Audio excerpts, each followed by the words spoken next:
ஆண்டவராகிய இயேசுவின் நாமத்தினால் உங்களை வாழ்த்துகிறேன். நம்முடைய தேவன் நம்மை போஷிக்கிறவர், பராமரிக்கிறவர், வழிநடத்துகிறவர், காப்பாற்றுகிறவர். அப்படியாக கடந்த மாதங்களெல்லாம் கர்த்தர் நம்மை கண்மணி போல பாதுகாத்தார். இந்த ஒரு புதிய மாதத்தை கர்த்தர் நமக்கு கொடுத்தபடினால தேவனை நான் ஸ்தோத்திரிக்கிறேன். இந்த மாதத்திற்கான கர்த்தருடைய வார்த்தை 1 நாளாகமம் 28ஆம் அதிகாரம் 9வது வசனம். என் குமாரனாகிய சாலமோனே, நீ உன் பிதாவின் தேவனை அறிந்து அவரை உத்தம இருதயத்தோடும் உற்சாக மனதோடும் சேவி. கர்த்தர் எல்லா இருதயங்களையும் ஆராய்ந்து நினைவுகளின் தோற்றங்களையெல்லாம் அறிகிறார். நீ அவரை தேடினால் அவர் உனக்கு தென்படுவார். நீ அவரை விட்டுவிட்டால் அவர் உன்னை என்றைக்கும் கைவிடுவார். ஸோ இந்த மாதத்தின் வாக்கு தத்தம் தேடினால் தென்படுவார். இது சாலமோனுக்கு, தன் குமாரனாகிய சாலமோனுக்கு தாவீது சொன்ன வார்த்தை. அவன் கடைசி காலத்தில், அந்த கடைசி வயதான நாட்களில் 1 நாளாகமம் 28ஆம் அதிகாரத்தை பார்க்கும் பொழுது அது எல்லா மூப்பர்களையும் எல்லாரையும் அவன் வரவழைச்சி அவன் நிறைய காரியங்களை சொல்லுவான். என் குடும்பத்தில் எவ்வளோ பேர் இருந்தாங்க, என்ன ஆண்டவர் தெரிஞ்சுக்கிட்டாரு. அதே போல் என் குமாரில் அநேகர் இருந்தாங்க, ஆனால் சாலமோனை தான் கர்த்தர் தெரிஞ்சுக்கிட்டாரு. ஏன்னா நான் ஆண்டவருக்கென்று ஒரு ஆலயம் கட்டணும்னு நினச்சேன். ஆனால் ஆண்டவர் சொல்லிட்டாரு, நீ ரொம்ப யுத்தம் செஞ்சு திரளான இரத்தத்தை சிந்தினபடினால நீ கெட்ட வேண்டாம், உன் குமாரனாகிய சாலமோனே இதை கட்டுவான்னு சொன்னார். அதனால் அப்படி என்று சொல்லிவிட்டு எல்லாரையும் கூப்பிட்டு அந்த காரியத்தை சொன்ன பிறகு சாலமோனை பார்த்து சொல்கிறாரு, என் குமாரனாகிய சாலமோனே, நீ உன் பிதாவின் தேவனை அறிந்து அவரை உத்தம இருதயத்தோடும் உற்சாக மனதோடும் சேவி. முதலாவது அறிந்து கொள், அப்புறம் அவரை சேவிக்கணும். எப்படி சேவிக்க வேண்டும்? உற்சாக மனதோடு சேவிக்க வேண்டும். அப்போ அப்படி செய்ய வேண்டும் என்றால் என்ன செய்ய வேண்டும்? நீ தேடினால் அவர் தென்படுவார். எதற்காக நம் ஆண்டரை தேட வேண்டும்? தேடினால் நமக்கு என்ன பலன்? தேடாவிட்டால் எதை நம்ம இழந்து போவோம்? அதை தான் நாம் பார்க்க போகிறோம். கர்த்தரை தேடுகிறவர்களுக்கு ஒரு நன்மையும் குறைபடாது என்று வேதம் சொல்கிறது. அதாவது சிங்கக்குட்டிகள் தாழ்ச்சி அடைந்து பட்டினியாக இருக்குமா, ஆனால் கர்த்தரை தேடுகிறவர்களுக்கு ஒரு நன்மையும் குறைபடாது. ஏசாயா 55:6 சொல்கிறது, கர்த்தரை கண்டடைத்தக்க சமயத்தில் அவரை தேடுங்கள், அவர் சமீபமாக இருக்கும்போது அவரை கூப்பிடுங்கள் என்று சொல்லப்பட்டிருக்குது. சங்கீதம் 145 தம்மை நோக்கி கூப்பிடுற யாவருக்கும், உண்மையாய் தம்மை நோக்கி கூப்பிடுற யாவருக்கும் கர்த்தர் சமீபமாக இருக்கிறார். மத்தேயு 7:7 சொல்லப்பட்டிருக்குது, கேளுங்கள் கொடுக்கப்படும், தேடுங்கள் கண்டடைவீர்கள், தட்டுங்கள் திறக்கப்படும். அப்படி என்றால் தேடுவது என்றால் என்ன? இந்த மத்தேயு 7:7 3 விதமான காரியங்களில் நம்ம தேடணும். அப்படின்னா அது ஜெபத்தை குறிக்கிறது. நீ தேடணும், கேட்கணும், தட்டணும். அப்போ எதற்காக அவரை தேடணும்? நீ தேடினா அவர் தென்படுவாராம்.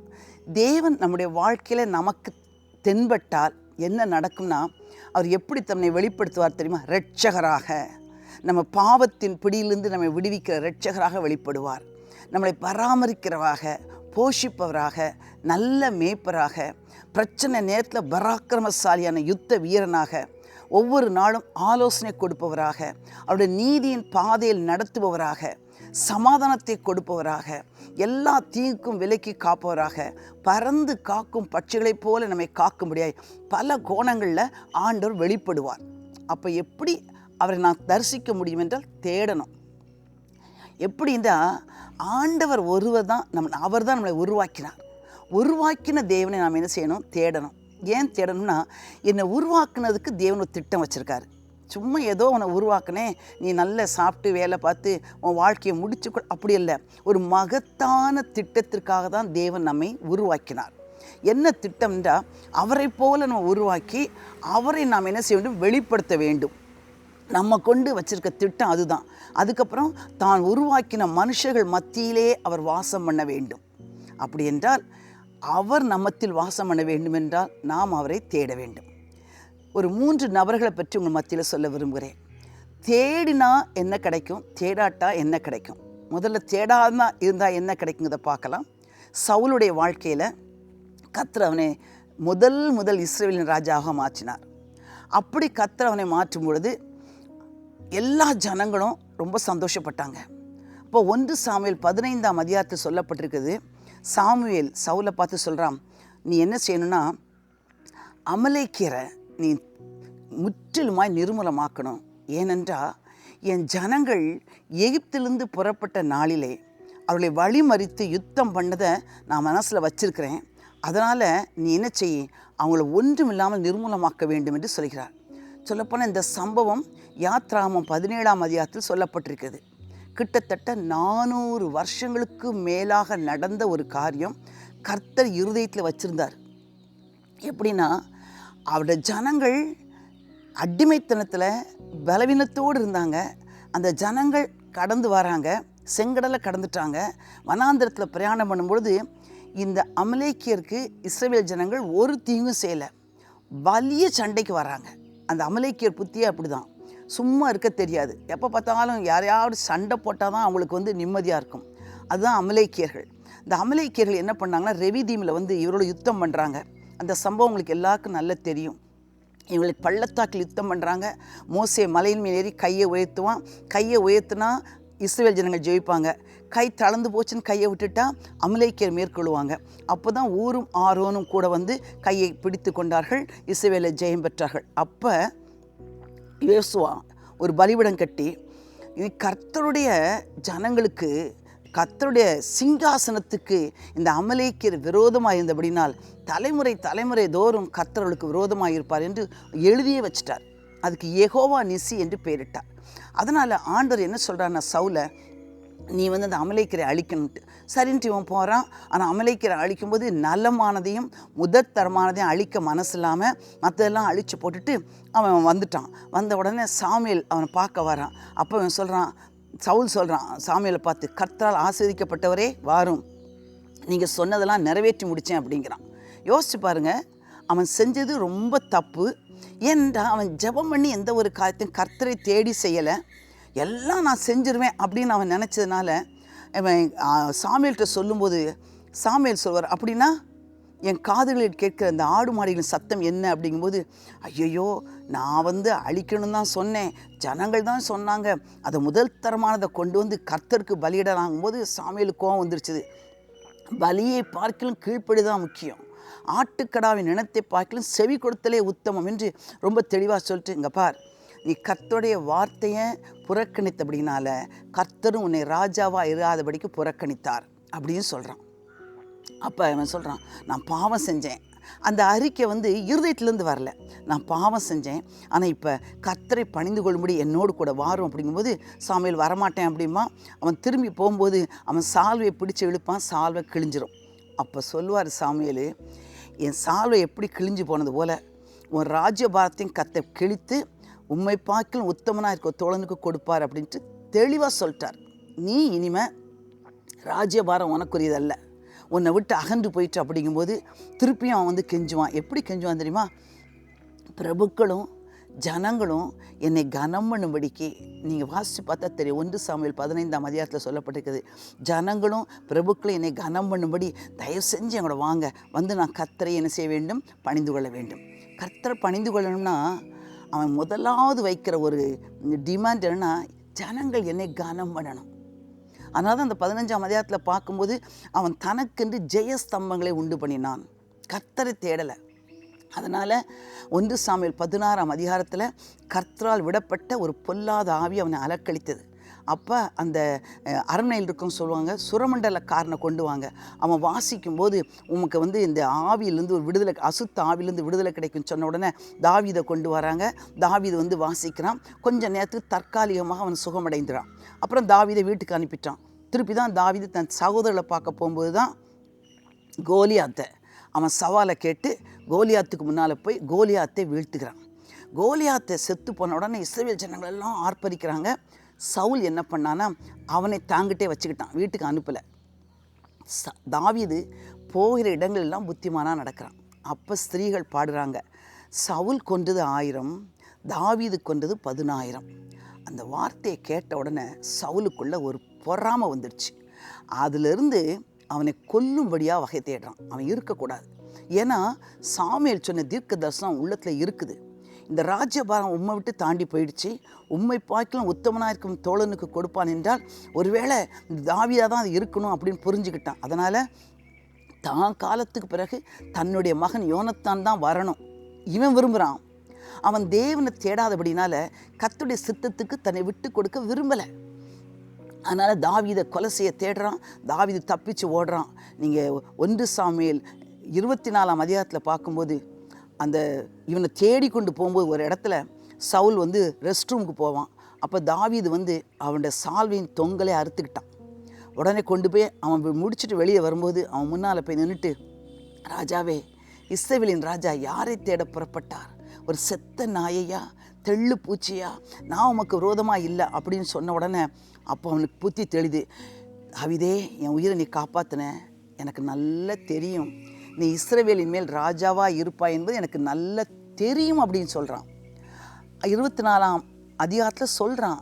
சொன்னாலும் ஆண்டோட சித்தத்துக்கு தன்னை அர்ப்பணிக்க அவனுக்கு விருப்பம் இல்லை. ஏனென்றால் தேவனை யார் என்று அறிந்து கொள்ளலை, அவரை தேடலை. 26ஆம் அதிகாரத்திலும் திருப்பியும் அவனை தொடர்ந்து போகிறான். போயிட்டு அங்கே பார்த்தீங்கன்னா ஒரு ராத்திரி நேரத்தில் எல்லோரும் தூங்கிட்டு இருக்காங்க. ஒரு அவன் தங்கியிருக்க நேரத்தில் எல்லாம் தூங்கிட்டு இருக்காங்க. சவுலோட ஈட்டியும் செம்பும் அவன் தலைமாட்டில் இருக்குது. எல்லாம் தூங்கிட்டு இருக்கும்போது சவுலும் அவனோடு கூட சேர்ந்த அவனோட மனிதர்களும் சேர்ந்து போய் அந்த ஈட்டியும் செம்பையும் எடுக்கிறாங்க. அப்போ அவனோடு கூட இருந்தவன் சொல்கிறான், உம்மை ராஜா வாக்கணுன்ட்டு ஆண்டவர் சொல்லியிருக்காரு. எதிரியே உன் கையில் ஒப்பு கொடுத்துட்டாரு. ஒரே குத்தாக இப்படி 2ஆக எல்லாம் ஒரே குத்தாக உருவ குத்திரட்டுமா அப்படிங்கும்போது தாவீது சொல்வான், கர்த்தரை அபிஷேகம் பண்ணி வைத்த மேலே கையை போடக்கூடாது. என்ன ராஜா வாக்கணும் அவருக்கு சித்தம் இருந்தால் இவர் காலம் போய் மறிக்கணும், அதை யுத்தத்தில் மறிக்கணும், கர்த்தரை எனக்கு தரணும், அதுவரை நான் தொடமாட்டேன்னு சொல்லிட்டு போயிடுறான்.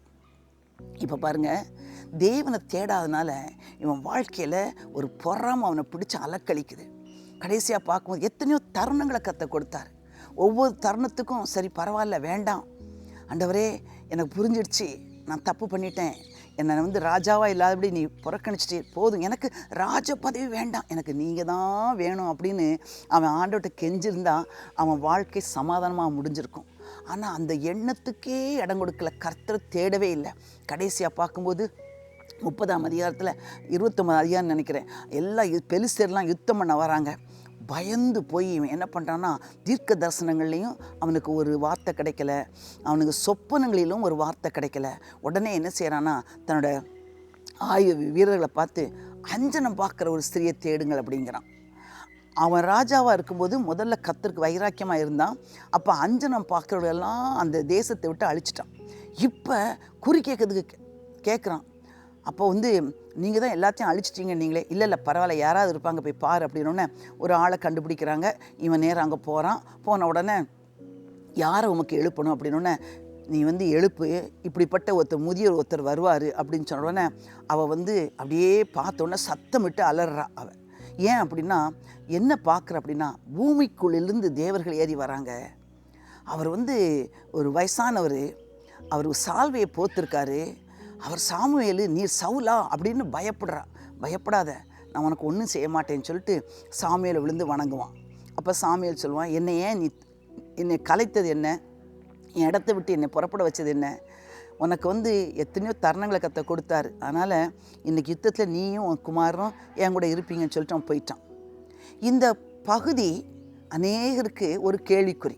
அது எப்படி சாமுவேல் மரித்தார், அது எப்படி வர முடியும் அப்படின்னா, நிறைய பேர் சிலர் சொல்கிறாங்க அவன் பிரமையாக இருக்கலாம், அவனுடைய இந்த ஹாலுசினேஷன் இல்லூஷன் மாதிரி இருக்கலாம் அப்படிலாம் சொல்கிறாங்க. ஆனால் ஒரு வேத பண்டிதர் என்ன சொல்கிறாருன்னா, எப்படி மோசே மரித்து போனாலும் மறுரூபமலையில் மோசே வந்தது போல் இவனையும் கர்த்தர் ஒரு திட்டத்துக்காக சாமுவேலையும் எழுதி வர பண்ணியிருப்பார். சவுலுக்காக எத்தனையோ காரியங்களை கர்த்தர் என்ன செய்கிறாரு, நம்மளை கொண்டு நம்ம வந்து அவர் அண்டைக்கு திருப்பணும். நிறைய காரியங்களை கர்த்தர் வந்து தருணங்களை கொடுப்பார். தேடும்படியாய் கர்த்தரை கண்டு அடையத்தக்க சமயத்தில் அவரை தேடுங்கள். அப்படி தேடுறதுக்கு அந்த வாய்ப்பை விட்டுட்டோம்னா ஒரு நாள் வரும், அந்த நாள் இக்கட்டான நாள், தேடினாலும் பதில் கொடுக்க மாட்டார். அப்படி அவன் வாழ்க்கையை பார்க்கும்போது 1 சாமுவேல் கடைசி அதிகாரத்தில் பார்க்கும்போது அவன் வந்து என்ன செஞ்சான்னா, வில் வீரர் அவனை காயப்படுத்தினாங்க. அவனே பட்டயத்தை நட்டு அது மேலே விழுந்து செத்தான், சூசைட் பண்ணிட்டான். அடுத்த நாள் காலையில் பெலிஸ்தர் வந்து அவன் தலையை வெட்டி அவங்க ஊருக்கு கொண்டு போய் எல்லா இடங்களிலும் பெலிஸ்தர் தேசங்களுக்கெலாம் அனுப்புகிறாங்க. தலையில்லாத அந்த சரீரத்தை தூக்கில் போட்டாங்க. கடைசியாக யாபேசின் மனுஷர் வந்து அதை இறக்கி வச்சு அவனையும் அவன் குமாருடைய சரீரத்தையும் எரித்து எலும்புகளை தான் அடக்கம் பண்ணாங்க. ஒருவனை கர்த்தர் ராஜாவை தெரிந்து கொண்டார். அவன் அந்த தெரிந்து கொண்ட அவன் தெரிந்து கொண்டவரை தேடினா வாழ்க்கை எவ்வளவோ நல்லா இருந்திருக்கும். ராஜ பதவி எனக்கு வேண்டாம் ஆண்டவரே, அதை காட்டிலும் நீங்கள் தான் பெரியவர் என்று அவன் அறிந்திருந்தா, அவன் அறியவே இல்லை. நிறைய காரியங்களை நம்ம செய்தால் ரைட்டு, நம்ம தான் சரியாக பண்ணுறோம் அப்படின்னு அநேகர் சில காரியங்களை செஞ்சதுனால தான் அன்றைக்கி நிறைய பேர் ஒரு காலத்தில் இயேசுவை அறிஞ்சிருந்தாலும் இன்றைக்கி எங்கேயோ பின்வாங்கி போயிட்டாங்க. ஆண்டவர்கிட்ட கேட்கவே மாட்டாங்க. ஒரு நல்லது செய்யணுமா அவங்களே செய்வாங்க. அதனால தான் ஆண்டவர் சொல்லியிருக்காரு, உன் தான தர்மங்கள் கூட அந்தரங்கத்தில் செய்யணும், உன் ஜெபம் அந்தரங்கத்தில் இருக்கணும். எல்லா காரியமும் யாருக்கும் தெரியாமல் தேவனுக்கு மட்டும் தெரிந்திருக்கக்கூடிய வகையில் நம்ம செய்யப்பட வேண்டும். சவுலுடைய வாழ்க்கை இப்படி. தாவீது வாழ்க்கையை பார்க்கும்போது, தாவீது சின்ன வயசுலேயே அவன் கர்த்தரை அறிந்திருந்தான். அவன் கோலியாத்தை கொன்ன பிறகு தாவீது அவனை கொல்ல வகை தேடும்போது அவன் என்ன செய்றான், ஓடி போகிறான். ஏற்கனவே நம்ம பார்த்தோம்ல, தருணங்களை கர்த்தர் கொடுத்தார்.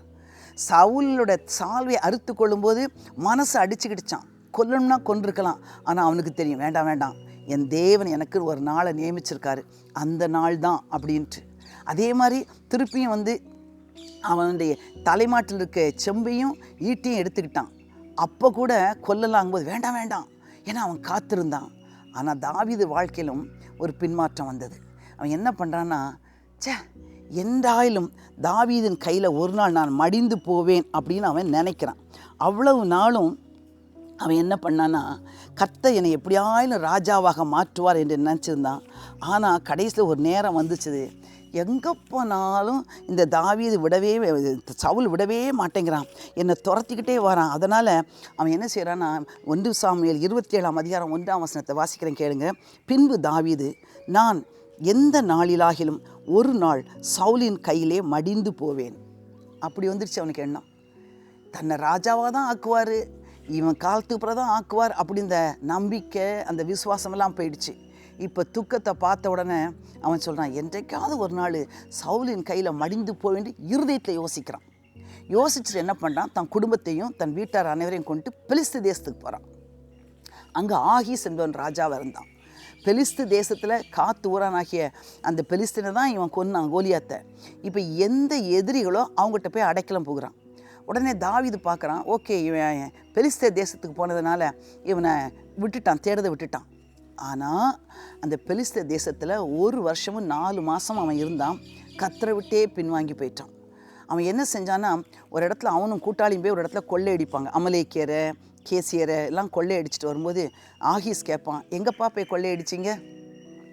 இந்த யூதா பட்டணங்கள் கொள்ளையடிச்சோன்னு பொய் சொல்லுவான். எந்த பட்டணத்தில் போய் கொள்ளையடிக்கிறானோ அந்த பட்டணத்தில் உள்ளவங்க எல்லாரையும் அழிச்சிருவான். ஒருத்தர் கூட தாவீது தான் எங்கள் பட்டணத்தை அழிச்சான்னு சொல்ல முடியாதபடிக்கு எல்லாரையும் அழிச்சிருவான். அழிச்சிட்டு பொய் சொல்லுவான். அவன் தேவனை விட்டு பின்வாங்கினான். ஆனால் கர்த்தர் அவனுக்கு தருணத்தை கொடுத்தார். எப்படி என்றால், இஸ்ரவேலர் மேலே யுத்தம் பண்ண போகணும். அப்படி போகும்போது பெலிஸ்தர்லாம் போகும்போது இவனும் வருவான். அப்போ மற்ற பிரபுக்கள்லாம் சொல்லுவாங்க, இவன் வரக்கூடாது, இவன் தான் ஒரு நாளில் கோலியாத்தை கொன்னவன், வரக்கூடாது அப்படின்னு சொன்ன உடனே ராஜா அவனை விட்டுருவான். ரொம்ப சோகத்தோட சிக்லாக்கு வருவான். இந்த சிக்லாக் பட்டணத்தில் அவன் குடியிருந்தான். பார்த்தா பட்டணம் எரிக்கப்பட்டு போச்சு. அவனுடைய எல்லா மனைவிகளும் பிள்ளைகள் எல்லாம் உயிரோடு பிடிச்சி கொண்டு போயிட்டாங்க அமலேக்கிய. தாவீது அழுதான். எப்படின்னா, தனக்கு பலன் இல்லாமல் போக மட்டும் அழுதான். எல்லாரும் அவனை கல்லறிய வேண்டும் என்று நினைத்தார்கள். அப்போ தான் புத்தி தெளிஞ்சது. அவன் கர்த்தருக்குள் தன்னை திடப்படுத்திக்கிட்டான். இப்போ கர்த்தரை தேடுறான். அப்போ கர்த்தரை விட்டு வழி விலகினாலும் கர்த்தர் நமக்குன்னு ஒரு சிக்லாக் வச்சுருக்காரு. அந்த சிக்லாக் என்ன செய்யும், சுட்டரிக்கப்படும். எதை நீ நம்பி நீ போகிறையோ, ஆண்டவரை நீ தேடணும்னா நீ இருக்கிற இடத்த கரிக்கிடுவார் ஆண்டவர். ஏன்னா இந்த இடம் உனக்கு முக்கியம் இல்லை, நான் தான் உனக்கு முக்கியம். அதனால் கர்த்தர் எல்லாவற்றையும் அழிச்சார். அப்போ தான் கர்த்தர் திரும்பி அவன் அபியத்தாரை பார்த்து அந்த ஏபோத்தை கொண்டு வா அப்படின்னு சொல்லிட்டு, அந்த தண்டை நான் பின்தொடரலாமா அப்படின்னு கேட்கும்போது கர்த்தர் பதில் சொல்கிறார். தேடினால் தென்படுவார். பதில் சொல்கிறார், சரி நீ போ, சகலத்தையும் திருப்பிக் கொள்வாய். ரொம்ப சந்தோஷம் அவனுக்கு. அப்படி எல்லாத்தையும் திருப்பிக்கிட்டு வந்துட்டான். இப்போ சவுல்லாம் மரணம் அடைஞ்சிட்டான். 2 சாமுவேல் பார்த்தீங்கன்னா, 2 சாமுவேல் 2ஆம் அதிகாரம் 1ஆம் வசனத்தில் தாவீது என்ன பண்ணுறனா, தாவீது கர்த்தரை நோக்கி, நான் யூதாவின் பட்டணங்களில் ஒன்றிலே போய் இருக்கலாமா என்று விசாரிக்கிறான். நான் போகலாமா? முந்தி என்ன நினச்சான், நான் பெலிஸ்த தேசத்தில் போய் இருந்தால் நல்லதுன்னு இருதயத்தை யோசித்தான். இப்போ கர்த்தரை தேட ஆரம்பிச்சிட்டான். நான் யூதாவின் பட்டணங்களில் போய் இருக்கலாமா அப்படின்னா, கர்த்தர் போ அப்படின்னாரு. திருப்பியும் கேட்குறான், எந்த பட்டணத்துக்கு போகலாம் ஆண்டவரே? ஆண்டவர் சொல்ல, எப்ரோனுக்கு போ. கர்த்தருடைய வார்த்தையின்படி அவன் எப்ரோனுக்கு போகிறான். ஏனென்றால் அந்த எப்ரோனில் தான் தேவனுடைய சித்தம் நிறைவேறுது. எப்படி என்றால் இவன் எப்ரோனுக்கு போகிறான். எப்ரோனா யூதா பட்டணங்கள் ஒன்று. யூதா கோத்திரத்தார் அவங்ககிட்ட வந்து உம்மை பற்றி ஏற்கனவே ஆண்டவர் சொல்லியிருக்காரு, நீங்கள் தான் வந்து ராஜாவாக இருப்பீங்கன்னு சொல்லிட்டு அவனை யூதா அனைத்தின் மேலும் ராஜாவாக அபிஷேகம் பண்ணினார்கள். கர்த்தரை தேடியவர்களுக்கு ஒரு நன்மையும் குறையப்படாது. தாவீதே, சிக்லாக்கு உன் இடமல்ல, உன் இடம் எப்ரோன். சிக்லாக்கு நீ தெரிஞ்சு கொண்ட இடம், அதை சுட்டரித்து போடுவார். கர்த்தர் தெரிந்து கொண்ட இடத்துக்கு நீ வந்துட்டா உன்னை ராஜாவாக கர்த்தர் அபிஷேகம் பண்ணுவார். அவன் ராஜாவாக அபிஷேகம் பண்ணப்பட்டான். அதுக்கப்புறம் 2 சாமுவேல் 5ஆம் அதிகாரத்தில் பார்க்கும்போது பெலிஸ்தர் வந்து அவனை என்ன செய்வாங்க, யுத்தம் பண்ணுவதற்காக அவங்ககிட்ட வராங்க. 2 சாமுவேல் 5ஆம் அதிகாரம் 18ஆம் வசனம். பெலிஸ்தரோ வந்து ரெப்பாயும் பள்ளத்தாக்கில் பரவி இருந்தார்கள். இப்போ என்ன செய்கிறான், தானாக யுத்தத்துக்கு போகலை, கேட்குறான் ஆண்டவர்கிட்ட, பெலிஸ்தருக்கு ரோம நான் போகலாமா, சரி நீ போ அப்படிங்கிறான். அதே மாதிரி போய் யுத்தம் பண்ணுறான். அப்படியே தண்ணீர் உடைந்து ஓடுவது போல கர்த்தர் என் சத்துருக்களை உடைந்தோட பண்ணினார் என்று பாகால் பிராசிம் என்று அதுக்கு பெயரிட்டான். அப்படின்னா கர்த்தருடைய வார்த்தையின்படி நம்ம வாழ்க்கையில் நடைபெறும் பொழுது, செயல்படும் பொழுது என்ன ஆகும்னா, எத்தனை விரோதிகள் எத்தனை சத்துரு பதிவிட வச்சாலும் தண்ணீர் உடைந்து ஓடுவது போல கர்த்தர் உடைத்தோட பண்ணுவார். பாகால் பிராசிம் ஒவ்வொருவரும் அதை நீங்கள் இந்த மாதத்தில் நீங்கள் அதை கிளைம் பண்ணுங்கள். பாகால் பிராசிம், கர்த்தரை தேடுனா எனக்கு பாகால் பிராசிம், சத்து எனக்கும் தான் இருக்க முடியாது, அவனை உடைச்சோட பண்ணுவார். அப்படி போயிட்டாங்க. அதுக்கப்புறம் என்ன பண்ணாங்கன்னா, வசனம் சொல்லுது 21ஆம் வசனம், அங்கே பெலிஸ்தர் தங்கள் விக்கிரங்களை விட்டு ஓடி போனார்கள், அவைகளை தாவீதும் அவன் மனுஷனும் சுட்டரித்தார்கள். ஏன்னா பெலிஸ்தர் நினச்சாங்க அவங்க வணங்குற தெய்வங்களின் விக்கிரங்களை கொண்டு வந்தால் தனக்கு ஜெயம் கிடைக்கும்னு நினச்சாங்க. அதை விட்டுட்டு போன உடனே தாவீது பார்த்தான், எல்லாம் ஜெயம் பெற்றுட்டோமே, இந்த விக்கிரகம் என்ன அப்படின்னு நினைக்கல, சுட்டரித்தான். எது வாழ்க்கையில் விக்கிரகமாக நம்மளை தாக்கணும்னு பிசாசு பதியோட வைக்கிறானோ இனம் கண்டு அழிக்க வேண்டும். பிறகு பார்த்தீங்கன்னா திருப்பியும் வந்து என்ன செய்கிறாங்க, அதே ரெப்பாயின் தீவில் வந்து இவங்க வந்து கூடுறாங்க பெலிஸ்தர் தாவீதுக்கு விரோதமாக. இப்போ தாவீது என்ன பண்ணலாம், ஏற்கனவே ஆண்டவர்கிட்ட கேட்டுட்டோம், இப்போ போய் யுத்தம் பண்ணால் ஓகே தான் அப்படின்னு நினச்சி போகலை. திருப்பியும் கேட்குறான். அதே பெலிஸ்தர் தான், ஒரே விதமான எதிரி தான். ஆனால் முதல் தடவை போன்னு சொன்னவர் இந்த தடவை வித்தியாசமாக ஆலோசனை கொடுக்குறாரு. எப்படின்னா, நீ சுற்றிப்போ சொல்லப்பட்டிருக்கு பாருங்கள். 2 சாமுவேல் 5ஆம் அதிகாரம் 23ஆம் வசனம். தாவீது கர்த்தரிடத்தில் விசாரித்த போது அவர், நீ நேராய் போகாமல் அவர்களுக்கு பின்னாலே சுற்றி முசுக்கட்டை செடிகளுக்கு எதிரே இருந்து அவர்கள் மேல் பாய்ந்து முசுக்கட்டை செடிகளின் நுனிகளில் செல்கிற இரைச்சலை நீ கேட்கும்போது சீக்கிரமாக எழும்பிப்போ, அப்பொழுது பெலிஸ்தரின் பாலத்தை முறியடிக்க கர்த்தர் உனக்கு முன்பாக புறப்பட்டிருப்பார். இப்போ நீ என்ன செய்யணும் தாவீது, நேர போய் அவளை அடிக்கக்கூடாது. இப்போ உனக்கு ஒரு தந்திரத்தை சொல்கிறேன், யுத்த தந்திரம். மெல்பெரி ட்ரீஸ், அதுதான் அந்த முசுக்கட்டை செடி. இப்போ நீ என்ன செய்யணும், எதிரியுடைய பாளையத்தையோ அவள் ஆர்ப்பரிப்பை நீ பார்க்கக்கூடாது. இப்போ உன் செவி எதுக்கு நேராய் திரும்ப வேண்டும் என்றால், மெல்பெரி அதாவது முசுக்கட்டை செடியின் நுனிகளில் செல்லுகிற இரைச்சல். அப்படின்னா என்ன அர்த்தம்னா, கர்த்தர் காற்றை தமது செட்டைகளாக்கி கொண்டு பரப்பாராம், மேகத்தின் மேலே போவாராம். அப்படிப்பட்ட தேவன் இப்போ தாவீதுக்காக, ஏன்னா கர்த்தர் உனக்கு முன்பாக புறப்பட்டிருப்பார். இப்போ சேனைகள், இஸ்ரவேலின் தேவனாகிய கர்த்தருடைய சேனைகள் தாவீதுக்கு உதவி செய்யும்படியாய் எப்படி போகிறாங்கன்னா, அந்த முசுக்கட்டை செடி மெல்பெரி ட்ரீஸ் மேலே போகிறாங்க. அதில் ஒரு இரைச்சல், அந்த இராணுவம் அந்த மரத்தின் மேலே செல்லும்போது ஒரு இரைச்சல் கேட்கும். அது எல்லாருக்கும் கேட்காது தாவீதே, உனக்கு மட்டும்தான் கேட்கும். அப்போ நீ என்ன செய்யணும், முதல் தடவை போய் யுத்தத்துக்கு போன மாதிரி இப்போ நிற்கக்கூடாது. இப்போ நீ கேட்க வேண்டிய நேரம். கர்த்தரை தேடினால் அழகாக வழியை சொல்வார். அந்த இரைச்சலை கேட்கும்போது நீ வந்து என்ன செய்வா, புறப்பட்டு போ. அப்படியே அவன் என்ன செய்ய ஜெயித்தான். அப்படின்னா பிரியமானவர்களே, அவன் வாழ்க்கையில் கர்த்தரை தேடினான். அவனை கர்த்தர் சமஸ்த இஸ்ரவேலுக்கும் ராஜாவாக மாற்றினார். அவன் முடிவை பார்க்கும்போது பூரண வயதில் தீர்க்காயுசில் மரித்தான். அவன் இருக்கும்போதே அவன் குமாரனாகிய சாலமோனை ராஜாவாக்கினான். அப்படி ஒரு நல்ல நேரத்தையும் நாட்களையும் வருஷங்களையும் கர்த்தர் கூட்டி கொடுத்தார். தேடினால் தென்படுவார். சகேயு தேடினான். ஆண்டவர் சொன்னார், இன்னைக்கு சீக்கிரம் இறங்கி வா, உன் வீட்டுக்கு தங்கணும் அப்படின்ட்டு போனான். தேடினா என்னாச்சு தெரியுமா, பேரே மாறிடுச்சு. ஆயக்காரர்களின் தலைவன் சகேயு. இப்போ அது மாதிரி ஆண்டவர் சொல்கிறார், இவன் ஆபிரகாமின் குமாரன் அல்லவா. அவரை தேடினா பேர் மாற்றப்படும். அவர் தேடினா வீட்டுக்கு ரட்சிப்பு உண்டாகும். இன்றைக்கி அநேக என்னை கேட்டுக்கொண்டிருக்க கர்த்தருடைய ஜனமே, ஒருவேளை நீங்கள் சாதாரண ஒரு கிறிஸ்தவ குடும்பத்தில் பிறந்து நீங்கள் பேரளவுக்கு இன்றைக்கி ஆலயத்துக்கு சென்று கொண்டிருக்கலாம். ஆனால் இன்றைக்கி இந்த மாதத்தில் கர்த்தர் உங்களுக்கு சொல்லுகிற ஆலோசனை, கர்த்தரை தேடு, பேர் மாற்றப்படும், பாவி என்று இல்லாமல் அவருடைய பிள்ளை என்று கர்த்தர் சொல்லுவார். அப்படி என்றால் ஒரு சுருக்கமாக ஒரு 3 காரியங்கள் சொல்கிறேன். அவரை எப்படி தேடணும் அப்படின்னா, அவரை அவர் முகத்தை தேடுங்கள் என்று சொன்னீரே அப்படின்னா, சங்கீதம் 27:8 என் முகத்தை தேடுங்கள் என்று சொன்னீரே, கர்த்தாவே உடைய முகத்தையே தேடுவேன் என்று என் இருதயம் சொல்லிற்று. அவரை எப்படி தேடணுமா? முகத்தை தேடணும். எப்போ தேடணுமா?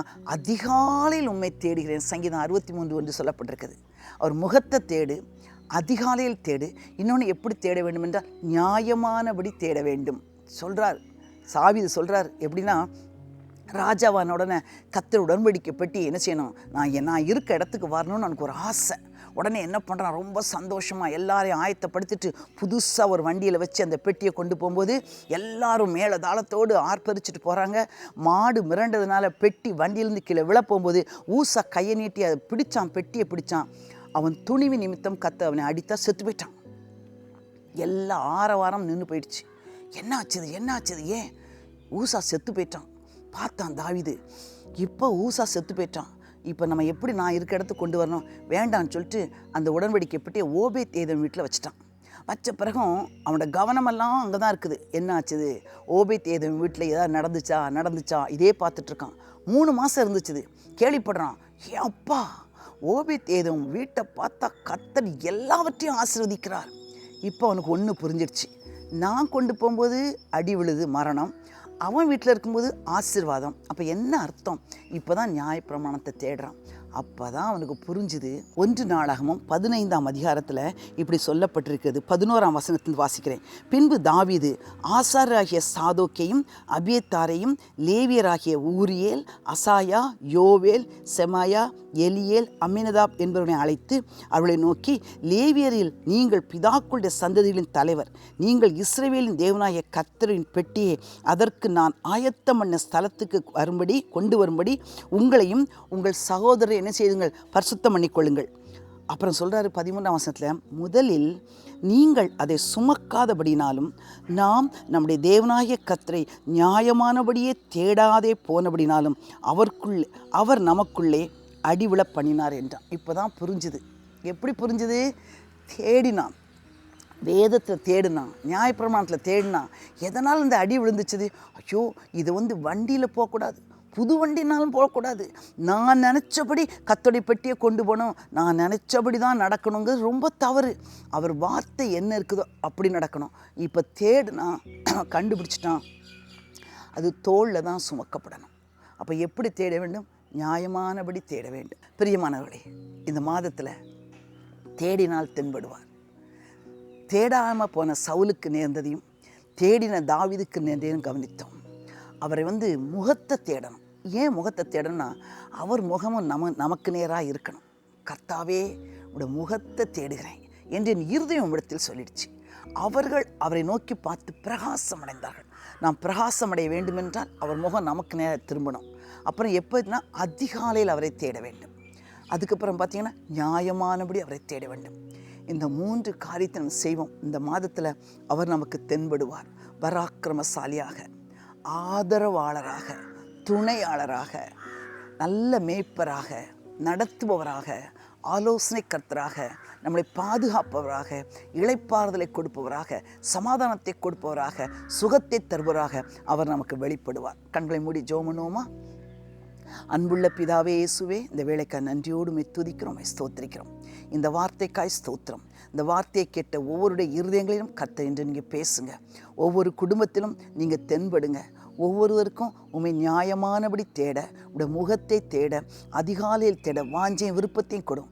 எந்த ஒரு காரியத்தையும் தான் இஷ்டப்படி செய்யாமல், தனக்கு தானே நியமிச்சுக்கிட்டு புது வண்டியில் போனால் ஆண்டவருக்கு பிரியம் அப்படி நினச்சி செய்யாமல், தோளில் சுமக்கப்பட வேண்டும் என்ற உண்மையை அறிந்து செயல்பட உதவி செய்யும். ஒவ்வொரு குடும்பத்திலும் சமாதானம் உண்டாகட்டும், சந்தோஷம் உண்டாகட்டும். திருமணமாகாத பிள்ளைகளுக்கு திருமணம் உண்டாகட்டும், திருமணமாகியும் பிள்ளை இல்லாதவர்களுக்கு பிள்ளை கிடைக்கட்டும். குடும்பத்தில் பெரிய ஆசீர்வாதத்தை உண்டு பண்ணுங்க. பிரிந்திருக்க குடும்பங்கள் இணைக்கப்படட்டும். எல்லா துதி கன மகிமை நீர் எடுத்துக்கொள்ளும். இயேசுவின் இனிய நாமத்தில் வேண்டிக் கொள்கிறோம் நல்ல பிதாவே, ஆமென். God bless you.